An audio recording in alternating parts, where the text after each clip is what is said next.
Salutations, respected viewers. It's George from Ireland. Welcome back to my channel once more. And this video is commenting on Elon Musk wading into British politics. So, Mr. Musk, originally South African, I think born in Pretoria to, is it a Canadian mother, a South African father. He shifted to California, became an American citizen. He's lived in the United States for over 20 years. So, he is the richest person on the planet. Not quite the richest person of all time, if you consider what $1 billion was a century ago. By some reckonings, he's got a net worth of $440 billion. It is a mind-boggling sum of money. I really can't conceive of it. He's got more money than something like half the world's population combined. It's just obscene. And this level of avarice ought to nauseate everyone. Okay, he does make some small benefactions, but he could do so much. You think of the starving, you think of the homeless, you think of children who are dying avoidably of diseases because they can't afford medical treatment, and he could save so many of them. And it shows me the sick culture of affluenza, of wealth worship. Chris Rock, as he said, some people, particularly in the United States, they mistake wealth for intelligence, although actually Musk is highly intelligent with all his companies. But he's a big figure in the Republican Party. Wouldn't surprise me if he made a senatorial bid. He's decided to suck up to Donald Trump, give him access to his media empire. He's increasingly a media mogul, owning X. But Elon Musk, he's now talked about the grooming gang scandal in the United Kingdom, the scandal going back 2 decades of certain men picking on vulnerable girls, often below the age of consent. Often they're in care, never met their mom and dad. The mom and dad are abusive or drug addicts, have ended up in prison, stuff like that. And these children, no one's told this girl, I love you in a familial way, or you're beautiful, or something like that. So they were very susceptible to flattery, to gifts from some men who had the worst possible intentions from them. Now, this issue has been seized upon, and obviously it's a serious crime. People are committed, and it was going on a large scale in places like Rotherham, and some men have been sent to prison for long sentences because of abusing minors like this. But now it's a hot button political issue because it's claimed that they disproportionately come from a certain ethno-religious minority, and that the police and social services were hesitant about taking action because they're worried about being accused of racialism or Islamophobia and so on. On the other hand, the neo-Nazi element in the United Kingdom, which wants to persecute Muslims and persecute ethnic minority people, and I realize religion and ethnicity are not the same. They seized on this in order to exacerbate animus against ethno-religious minorities. So you can see how it's a highly emotive issue. It's a real tinderbox question because it's so explosive. Most of us would really react very badly, think that molesting children is outrageous, it infuriates people, and the more emotional people are, the less rational they are. So demagogues can exploit this, and also be mainstream demagogues of Labour, the Conservative Party, and so on.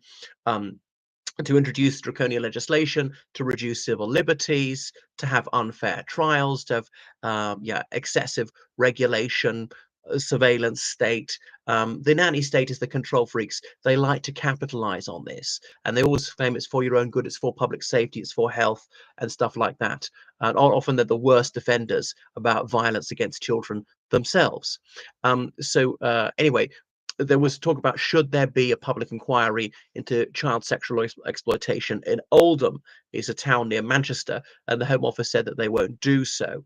Now, often when the Conservatives were in office, Labour was pushing for more of these. Now, a junior minister at the Home Office is the detestable Jess Phillips, one of the worst offenders when it comes to sexual violence against children in the United Kingdom, an absolute monster. And she's jumped on the bandwagon, and she's often tried to exploit this issue for maximum partisan advantage. And she's gained electorally from it, but now refusing the public inquiry.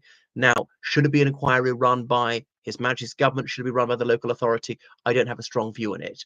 But Elon Musk, he was speaking, was it a week ago, to Laurie Kunzberg, one of the BBC's most seasoned interviewers, and said that that this firm action is going to be taken on this, and there should be this public inquiry. Now, Nigel Farage has cozied up to Elon Musk, politically they seem cut from the same cloth. Mr. Farage, the face of Euroscepticism for about 3 decades, now leader of Reform United Kingdom, which according to the opinion polls is way out in front.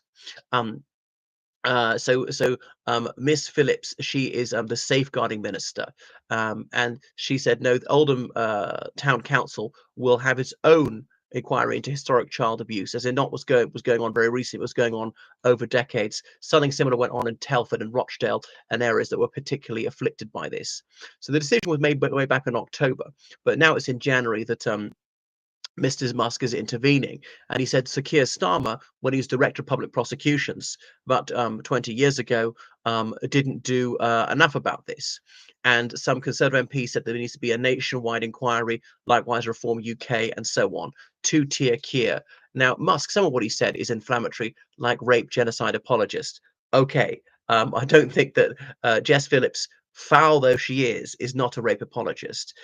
She's one of those hystericals who tries to say that this crime is far more widespread than it really is, and it is a grave felony. I don't want to be a victim of it. I don't want anyone to be a victim of it. But she's someone who harps on and on and on about it as part of the war on male heterosexuality, to say that most men, or a very large number of men, are like that. This is a rape culture in the United Kingdom, and really incendiary nonsense like that. And it's dangerous to our civil liberties. Fear is a very potent political weapon, and politicians of all parties can seize on this. So we need to stand up to the populists and defend civil liberties, and tone it down, and not make the situation seem far worse than it is.